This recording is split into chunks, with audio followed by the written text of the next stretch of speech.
Hello, everybody. This is Cool Frog with the Pickerel. Today's episode, Ray Epps. We got a couple articles to actually go through here today. Before we get too far, don't forget to share, like, and ring the bell. That totally helps out with the algorithm. If you'd like to support me immediately, you can go to buymeacoffee.com/coolfrog. If you want to follow me anywhere, you can actually see that there's links down below.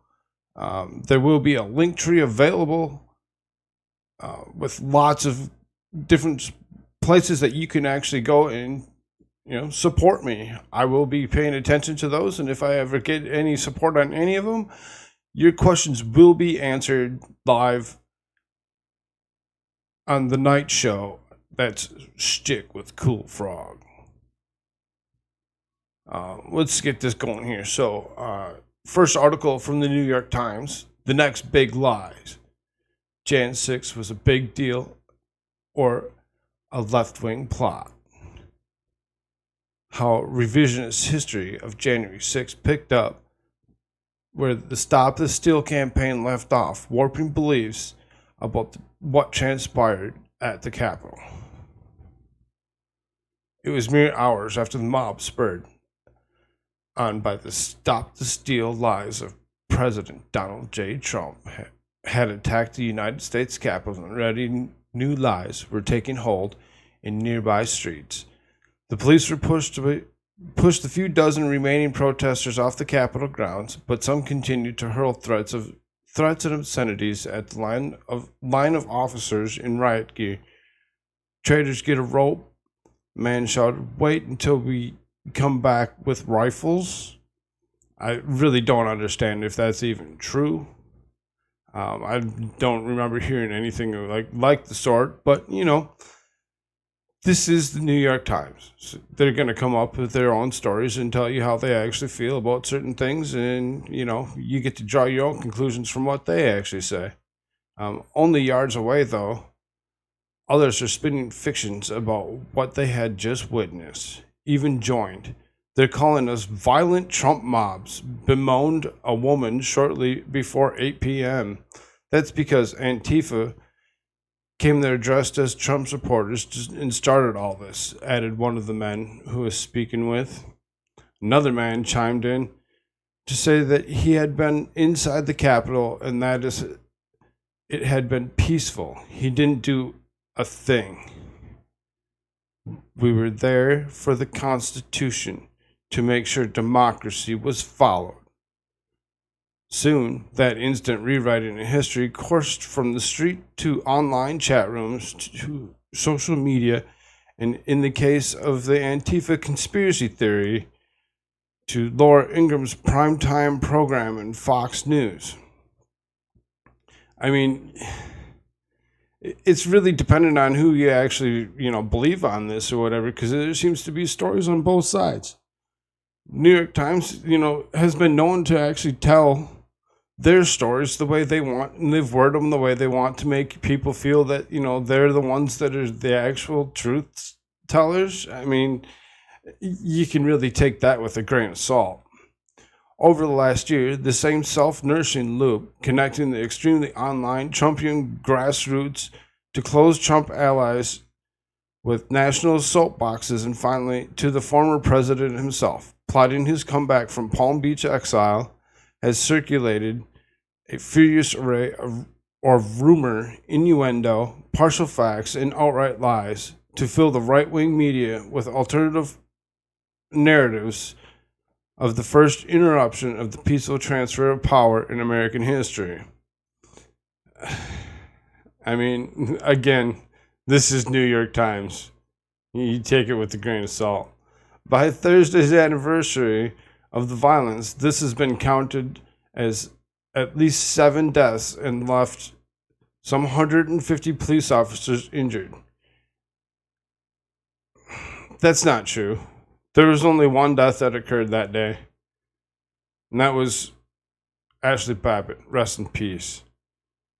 The rest of these all occurred, weeks after.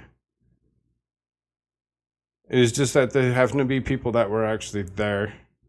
It's really and that's really kind of a twisted narrative that they're actually pushing here. It was an article of faith among those swaths of conservative Americans that the riot was just one day in January. In the words of former Vice President Mike Pence, whose life was directly threatened, for the half of Republicans who now believe the rioters were at the Capitol to protect democracy, well, they weren't there to protect democracy. They were there to witness democracy, or what they like to call democracy, in our constitutional federal republic.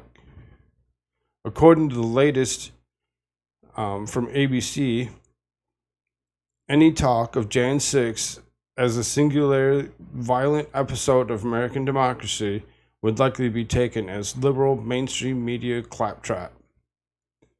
Quote, Jan 6 barely rates as a footnote, Tucker Carlson told the Fox News viewers Thursday night. Really, not a lot happened that day, if you think about it. He called the event just a riot. Maybe just barely. I mean, and it really, I mean, if you actually pay attention and actually go and look at the footage that we're not allowed to actually view, the whole 10,000 hours plus that they have under lock and key, I'd like to actually, come up with my own conclusion on what actually happened that day. The remaining Jan 6 has, the re-imaging of Jan 6 has not so much evolved as it has splintered into rival, but often complementary, false narratives with a common goal: to shift blame away from Mr. Trump, his supporters, and Republican Party maneuvering to win back control of the government. The riot was a false flag operation by Antifa and loose left-wing collective. The FBI planted agents to stir up the crowd. The protesters were mere tourists, wrongfully accused by a Democratic-led Justice Department and vilified by a biased mainstream media. Police officers recounting their injuries and trauma were crisis actors. I mean, that sounds, a little bit more like that's what actually probably did happen, as opposed to what the New York Times thinks happened. Mr. Carlson has emerged as a leading proponent of Jan 6 revisionism, most prominently with his 3-part Patriot Purge series, carried on with Fox Nation streaming service. It amplified and debunked false flag conspiracy theory that the FBI had instigated the violence as a pretext to lock away peaceful but concerned Americans because of their political views, creating a class of patriot martyrs. On Thursday night, he aired excerpts from Patriot Purge on his primetime show, spreading those conspiracy theories in one of the largest audiences in cable television. You notice that he has one of the largest audiences because, the other news outlets that are out there have really lost some footage or footing with the public or whatever, because, who really pays attention to CNN? Just saying. Mr. Carlson's relentless promotion of the series and the ensuing silence of the Fox News management recently prompted 2 longtime conservative contributors at the network to quit in protest and contributed to the exit of Chris Wallace, the longtime news anchor. In fact, Patriot Purge was the hypothesis of a year-long shift in the way Fox News stars refer to the Capitol attack. Though the network's commentators allow that mob violence is wrong,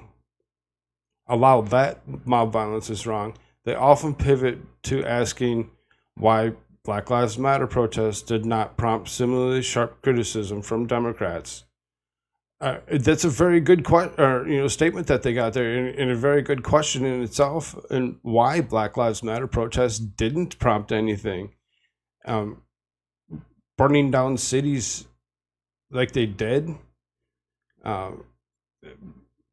They were more violent the whole year of 2020. Even the Democrats themselves were more violent during 2020 than what happened on January 6th. Then there are podcasts like Steve Bannon, the former Trump advisor, who faces contempt charges for refusing to comply with the subpoena of the White House, of the House committee investigating the riot. In seeking his testimony, congressional investigators cited Mr. Bannon's interactions with Mr. Trump and other key players in the effort to dispute the election results. In his podcast, generously featured false voter fraud theories. Mr. Trump pardoned Mr. Bannon hours before leaving office, or for unrelated fraud charges. Even as Mr. Bannon acknowledges things happened on Jan 6, that did cross the line. His Boardroom podcast provides a popular stage for people promoting January 6 conspiracy theories or portraying those arrested as political prisoners. On Thursday, Mr. Bannon used his podcast to showcase he called counter-programming to the somber ceremonies commemorating the day in Washington. His featured guests were Republican Representatives Marjorie Taylor Greene of Georgia and Matt Gaetz of Florida, who portrayed the events on January 6 as a Fedsurrection, not an insurrection, now being used against a patriotic, pro-America, God-fearing America, first movement all over this great land.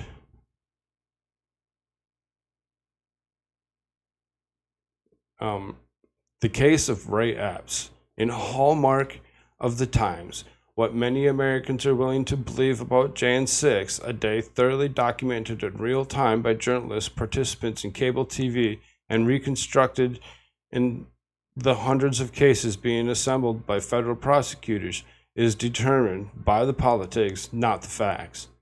And amid a seemingly never-ending pandemic marked by confusing public health messaging and government mandates, these fictional and conspiratorial accounts of riot carry an obvious appeal, especially for Trump supporters alienated from mainstream institutions after his tumultuous presidency and election loss.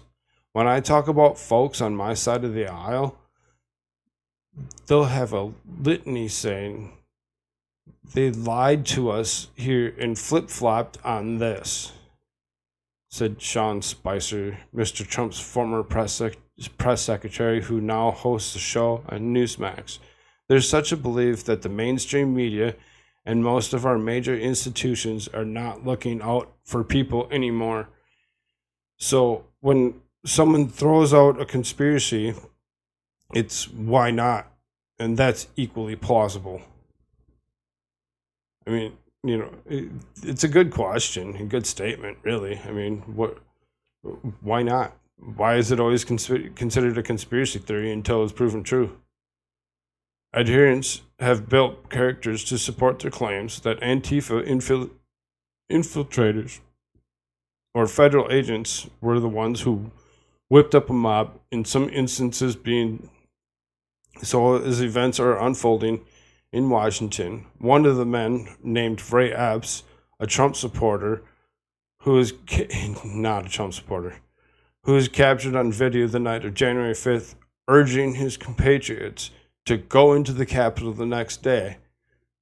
Some in crowd responded approvingly, "Let's go." No, not really. Most of them were saying no, peacefully, just before others began chanting "Fed, Fed, Fed" at the man who at the age of 60 stood out in the far younger crowd. Mr. Epps, who lives in Queen Creek, Arizona, where he owns Rocking R Farms in Knotty Barn, a wedding and event venue, according to PolitiFact, appears in another video taken the next day. He is seen yelling at a crowd, "Okay, folks, spread the word. As soon as the president is done speaking, we go to the Capitol. The Capitol is this direction. It's too bad that they already had opened the gates and were allowing people in before Trump even finished his speech.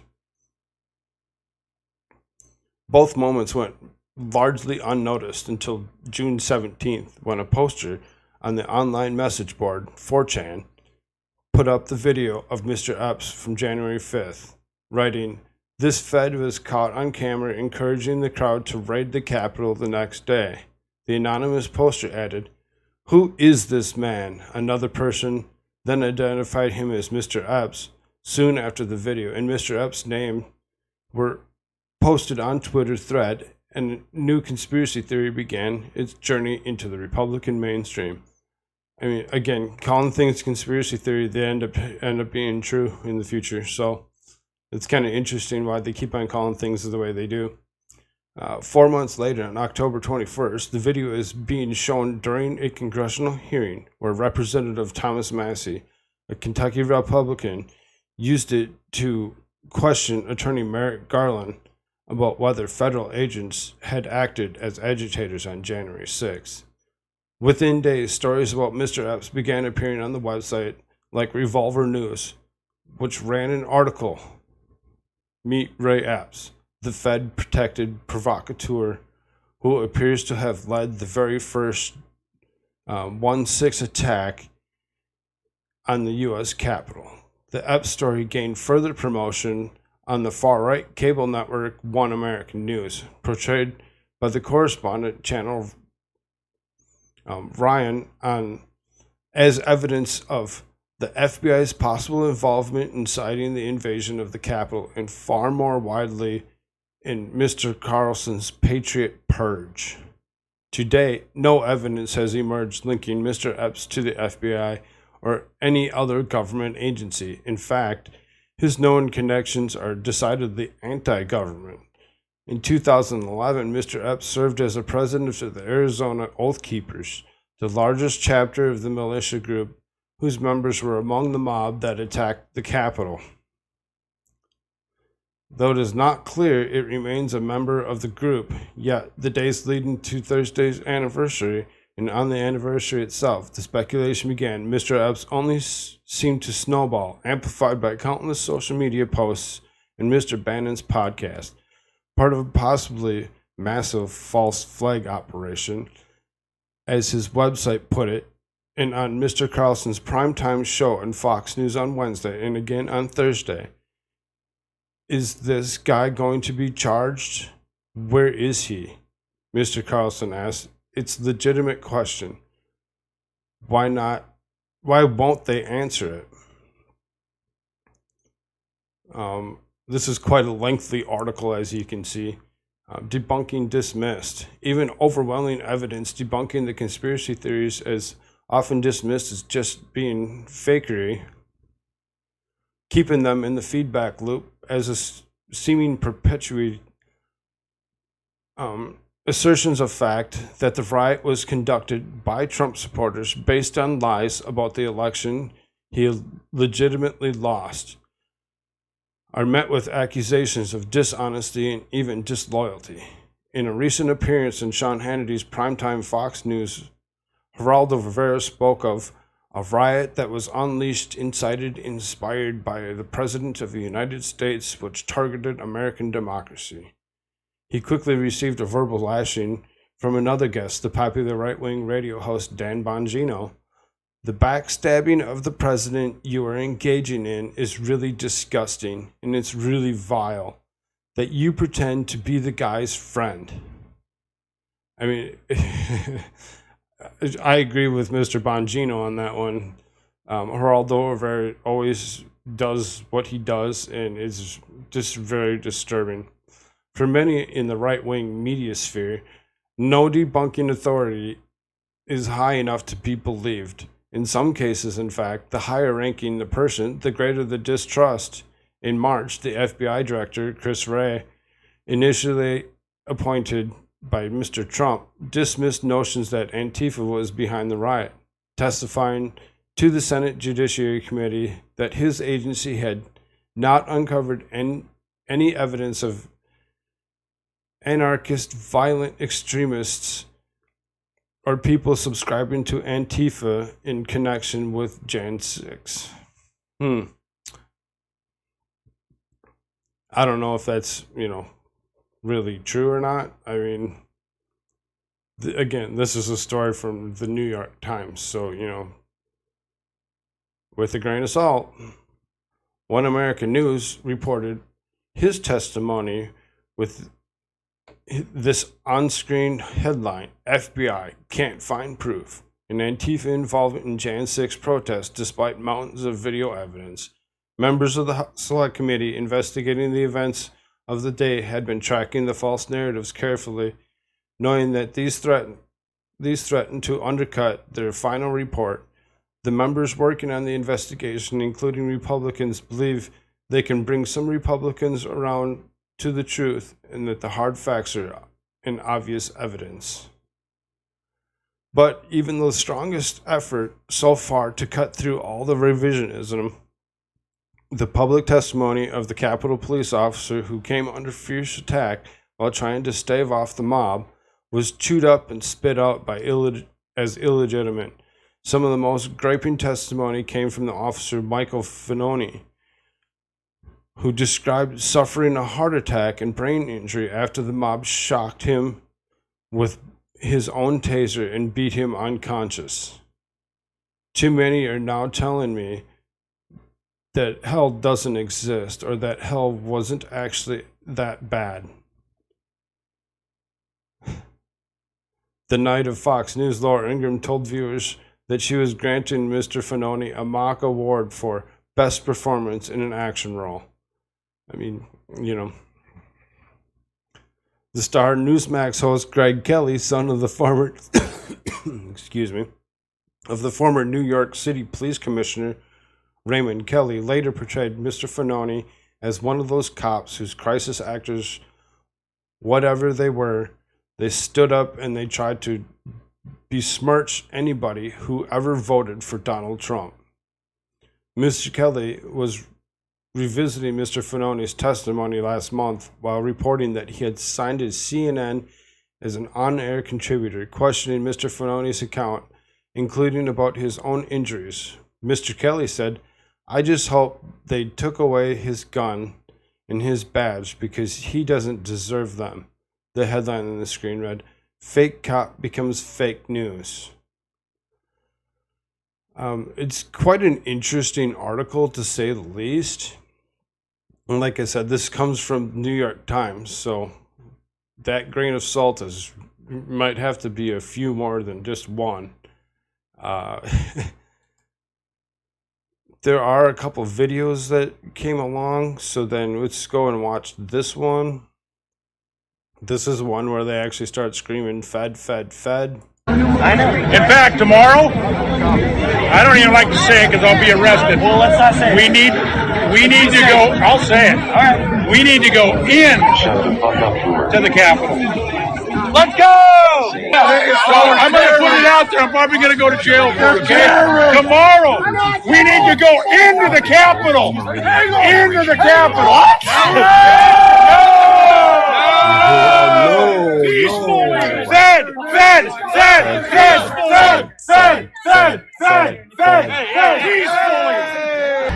Okay, folks, spread the word. As soon as the president's done speaking, we go to the Capitol. The Capitol's this direction. Start speaking. We are going to the Capitol, where our problems are. It's that direction. He spread the word.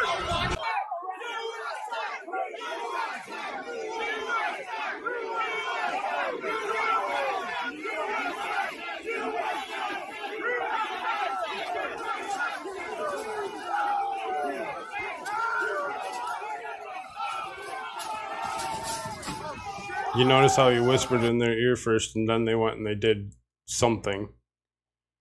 So, I mean, he seemed to be, he have a lot more to do with something than nothing.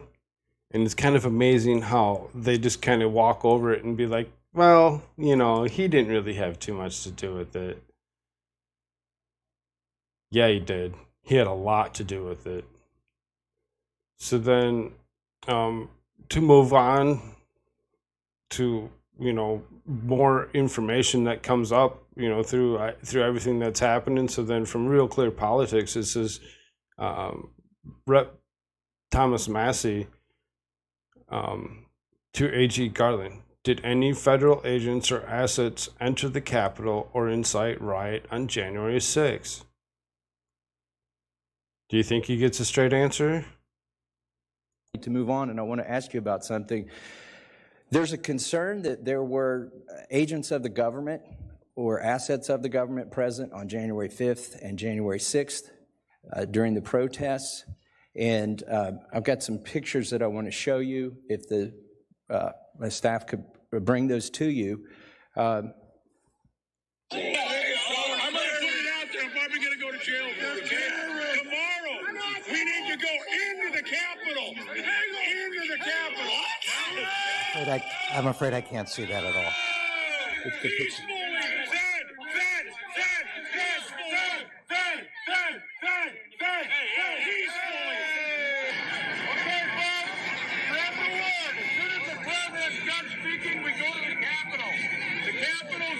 Jack, is that a approved video?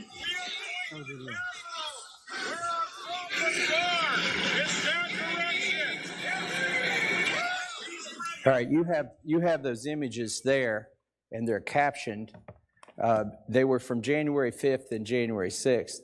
As far as we can determine, the individual who was saying he'll probably go to jail, he'll probably be arrested, but they need to go into the Capitol the next day, is then the next day directing people to the Capitol. And as far as we can find, this individual has not been charged with anything. You said this is one of the most sweeping investigations in the history. Have you seen that video or those frames from that video? So as I said at the outset, one of the norms of the Justice Department is to not comment on impending investigations, and particularly not to comment about particular scenes or particular individuals. I was hoping today to give you an opportunity to put to rest the concerns that people have that there were federal agents or assets of the federal government present on January 5th and January 6th. Can you tell us, without talking about particular incidents or particular videos, how many agents or assets of the federal government were present on January 6th, whether they agitated to go into the Capitol, and if any of them did? So I'm not going to violate this norm of the rule of law. I'm not going to comment on an investigation that's ongoing. Let me ask you about the vaccine mandate at the DOJ. Is it true that employees of the DOJ can apply for a religious exemption? The mandate, as I understand it, is a mandate which allows exceptions provided by law. So, Religious Freedom Restoration Act is a provision of law. So the religious exemption has a basis in the Constitution, and so that's required to be constitutional. Can you tell me if anybody's been granted a religious exemption? I don't know. So I believe that it's fraud. In fact, fraud to tell people that you're going to preserve their constitutional religious accommodations by telling they can apply for an exemption and then not allowing any of those exemptions. And I'm sad to see that you can't tell us that anybody's been granted an exemption. Yeah, very interesting, little back and forth between Merrick Garland and Thomas Massey. Thomas Massey is just simply saying, hey, can you tell us, were these people, feds? And Massey just comes, and Merrick Garland just sits there and says, I can't say anything about anything that's happened. I can't say anything about any of it. So, again, there's the video that come across that they actually played, that we already just watched. You can actually, you can do your research. You can go look around at all these websites and all these different, news articles, whatever. All the articles that I'm going through will be found down in the description down below. So then this one kind of as it's Tucker Carlson, so it is what it is. We move to this now. On the eve of January 6th, an Arizona man named Ray Epps. Oh, I'm sorry. was This is filmed not Tucker encouraging. Carlson. I was thinking it was Tucker Carlson or whatever.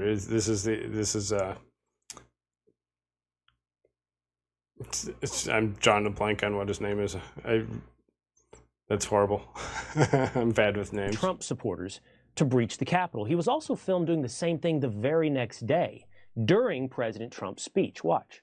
Tomorrow, we need to go into the Capitol. Into the Capitol.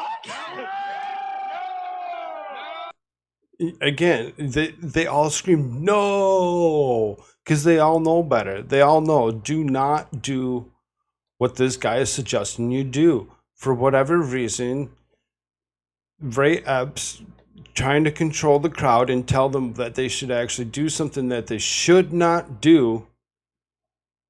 He needs to be held accountable for everything that he did do. And they just they released him from all, charges or whatever, and they're like, no, he's fine to go or whatever. Why is he fine to go? What makes them to be able to decide who and who doesn't, get charged with, with crimes? If you do something to one, you have to do it to the next. You got to treat everybody equal. You don't get to just pick and choose who you want to actually charge with, inciting an insurrection. So then this article here actually kind of covers some January 6th committee stuff or whatever off of Twitter. It says, the select committee is aware of unsupported claims that Ray Epps was an FBI informant based on the fact that he was on the FBI on an FBI wanted list, and then he was removed from the list without being charged. The committee has interviewed Epps. Epps informed us that he was not employed by, working with, or acting at the direction of any law enforcement agency on January 5th or 6th, or at any other time, that he has never been an informant with the FBI or any other law enforcement agency. I don't know if I believe that. I think that there's more to it. So then there's a lot missing in the statement. Cernovich says, Tucker made a great point that I overlooked. Mark Meadows' text leaked immediately. Ray Epps was allegedly interviewed months ago, and that he was kept top secret. Makes you wonder, so I mean, there's an interview that had happened months before. What was Epps' exact statement to the committee, and was Epps under oath while giving the statement? I actually have this whole section actually pulled up. That Adam King it's a fairly large read. Today's show on the Pickerel is actually going to run a little bit longer than what I had normally expected them to, because it's quite an interesting read, to say the least. So then Adam Kinzinger, it says, Ray Epps thread. 1, I know this will break some hearts. For a few months, people like Tucker Carlson, MTG, Gates, and now Cruz have been just asking questions about a man named Ray Epps. 2, he was on video that day before January 6th saying, we're going into the Capitol. Some of the crowd chanted, Fed, Fed, Fed. Why?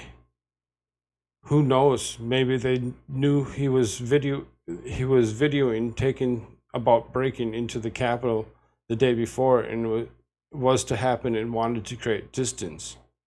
3, regardless, he was put in the FBI wanted list, then removed. Because of all of that, the conspiracy that he was an FBI agent has been gospel in the blogs and shows. Side note, this is why we have to address conspiracies, not ignore them. 4, he didn't enter the Capitol on Jan 6 and was removed from the most wanted list because apparently he broke no laws. I'm pretty sure the FBI wanted be dumb enough to, or wouldn't be dumb enough to put their own agent on a wanted list. Ray Epps has cooperated with the January 6th committee, and we thank him. 5. On the border issue, let's say Ray was an agent. He is not. The premise is that one agent can gin up a crowd to insurrection. That isn't saying much about the intelligence of the voters, is it, Ted? The rioters had formal education, owned businesses, etc. They knew. It wouldn't have been just one agent that would have actually been able to gin them up, but, at the same time, having one actually screaming and telling people that they should do certain things, and you hear them all chanting, no, no, no. And then him being the next day and whispering in somebody's ear to cause the crowd to do something or whatever. Who was the guy that he was whispering to? That's what I'm curious on. Obviously this is about Epps, but what about that guy? Who is that guy? An FBI informant is someone that is paid by or turned by law enforcement as they build border cases. Informants are usually criminals that turn to save their own butt. An informant is not an agent, but Ted wants you to think it is. Ray is no informant either. I mean, okay, Adam Kinzinger, I'm glad that you know all so much. Their narrative on Jan 6 has been that it's first Antifa or patriots who love their country, maybe crisis actors, definitely false flag operatives, are now FBI agents. Take your pick. Truth is why we're rioters incited by lies, and Ray is no Fed, just another misled man. While it may break hearts, it's true. So many are misled by the few. Just look up. So I mean, as you can see, there's quite a lengthy tweet that was put out by Adam Kinzinger that, kind of points some fingers the other direction or whatever. And he likes to actually, bring up that there's conspiracy theories. Well, we've talked about this already. Conspiracy theories that end up being the truth in the future were never a conspiracy theory. So then, to move on, it says Ted Cruz pressed DOJ officials to address a January 6th conspiracy theory days after he walked back terrorist remarks. Was there an article on this? I thought there was a video on this one. So this is Senator Ted Cruz pressed Justice Department officials on Tuesday to address the conspiracy theory that the federal government played a role in fomenting the January 6th riot at the Capitol. A lot of Americans are concerned that the federal government deliberately encouraged illegal and violent conduct on January 6th. Did federal agents or those in service of federal agents actively encourage violent criminal conduct on January 6th? It's very interesting that they refuse to actually answer certain questions when it comes to asking, hey, were there actual federal agents that were actually there? And they're, we can't talk about ongoing whatever. If you can't talk about ongoing, things or whatever, it kind of makes it sound like there was somebody there that was part of, federal agent that had something to do with something. So, I mean, it's really kind of interesting, to say the least, when it comes down to a lot of it. I simply don't have any information at all about the individual. Matt Olson, the Assistant Attorney General in Justice Department National Security Division, said when asked if he knew who Epps was. Cruz also asked if there were an FBI agents present in January 6th riot that involved in any other way in the grounds of the Capitol. Not to my knowledge, replied Jill Sanborn. The Texas senator's question about Epps came while remains under fire from conservatives over his public comments that the Trump mob participated in a violent terrorist attack when it brought last year's Electoral College certification to a halt. Cruz, a likely 2024 presidential candidate, I'm not so positive about that, has since tried to walk back the comments by saying his choice of words were sloppy, while trying to clarify that he wasn't describing pro-Trump supporters as terrorists. He kind of did, and that's why I say I'm not so sure about this happening for him. But we'll see how things go. Also asked the Justice Department officials about Epps if there were any FBI agents in plain clothes at the riot. You're the Assistant Attorney General for National Security. You run the National Security Division, Cotton told Olson. The department has said that these January 6 prosecutions are one of their highest priorities. This is a man who is on the most wanted page for 6 months. Do you really expect us to believe that you've never heard of this name? The Select Committee has interviewed Mr. Epps. Mr. Epps informed us that he was not employed by, working with, or acting in any direction of any law enforcement agency on January 5th or 6th. I mean, that right there just kind of, or acting in direction of any law enforcement agency on January 5th or 6th, or any other time. Really? And that he has never been an informant for the FBI or any other law enforcement agency. So, I mean, he keeps on saying that they keep on saying that he wasn't an FBI agent. He had nothing to do with any other enforcement agency, but at the same time, why was he doing what he was doing and not being prosecuted for it? That doesn't make sense. And if anybody else that was there that had anything to do with anything was arrested, prosecuted, and still sitting. On the year anniversary of January 6th, Matt Gaetz of Florida and Marjorie Taylor Greene of Georgia held a press conference where they insisted that the riot last year was not an insurrection and showed videos of Epps. Yeah, they sure did. So then one last article that I had pulled up was Ted Cruz confronts the FBI on January 6th informant. It says Tucker Carlson confronted Ted Cruz over the comments regarding the January 6th. Cruz apologized in the comments, admitted that he was wrong. Now we have this. Cruz has put some actions behind his words. Cruz confronted the FBI during the Senate Judiciary hearing of the FBI informants. I want to turn to the FBI.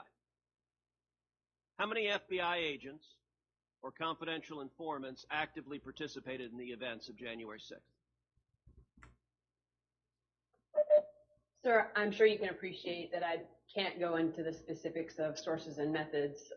Did any FBI agents or confidential informants actively participate in the events of January 6th? Yes or no? Sir, I can't answer that. Did any FBI agents or confidential informants commit crime? Why can't she answer that? Because she can't actually go and say that they were there if they were, or they can't, or that they weren't if it just doesn't make sense. She should be able to divulge all information to the public and to let us know exactly what was going on at all accounts. Crimes of violence on January 6th. I want to see the 10,000 hours of footage that are out there. I can't answer that, sir. Did any FBI agents or FBI informants actively encourage and incite crimes of violence on January 6th? Sir, I can't answer that. Ms. Sadburn, who is Ray Epps? I'm aware of the individual, sir. I don't have the specific background to him. Well, there are a lot of people who are understandably very concerned about Mr. Epps. On the night of January 5th, 2021, Epps wandered around the crowd that had gathered, and there's video out there of him chanting, "Tomorrow, we need to get into the Capitol, into the Capitol." This was strange behavior, so strange that the crowd began chanting, "Fed, Fed, Fed, Fed, Fed, Fed." Ms. Sandburn, was Ray Epps a Fed? Sir, I cannot answer that question. The next day, on January 6th, Mr. Epps is seen whispering to a person, and 5 seconds later, 5 seconds after he's whispering to a person, that same person begins to forcibly tear down the barricades. Did Mr. Epps urge them to tear down the barricades?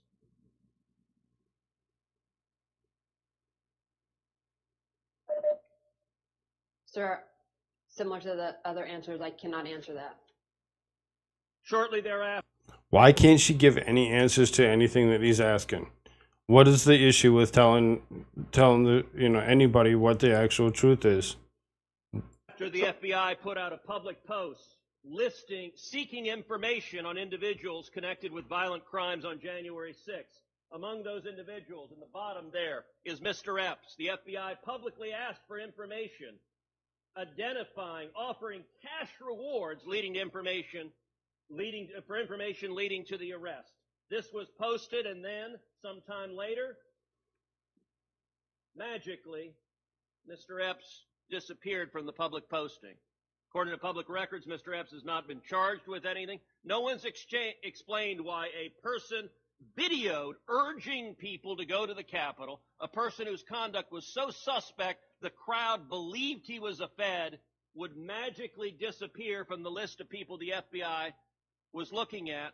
Ms. Sandburn, a lot of Americans are concerned that the federal government deliberately encouraged illegal and violent conduct on January 6th. My question to you, and this is not an ordinary law enforcement question, this is a question of public accountability. Did federal agents or those in service of federal agent actively encourage violent and criminal conduct on January 6th?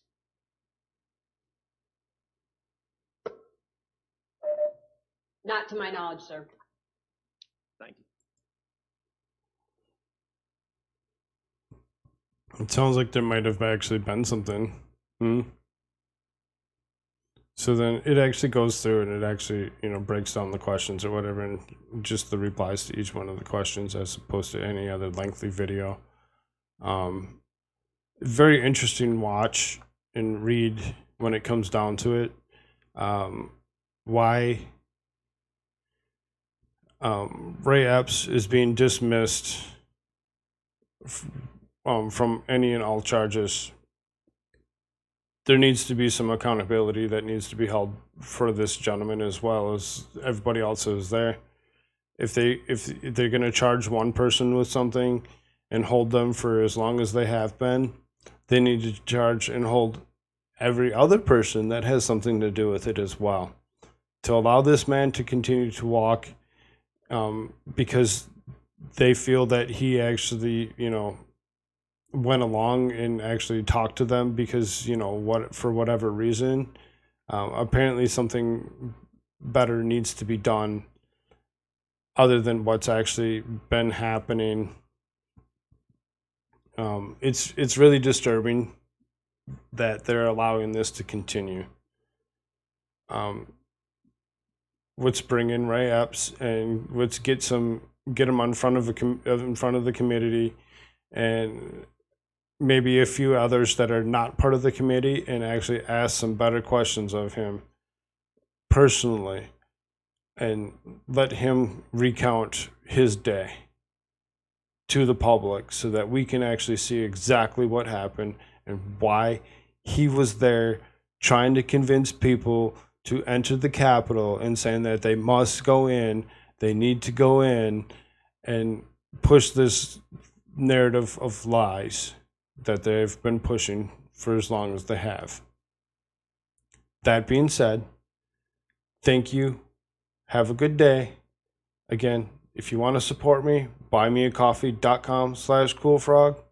You can follow me at coolfrog almost everywhere. Just another opinion.locals.com. At the Pickerel on Getter. At coolfrog on Twitter. Give me a follow. Help me out in any way you possibly can. Any comments that are left in any of those forms will be addressed somehow, some way. And I'll let you know how I feel about your questions. Thank you very much. Later.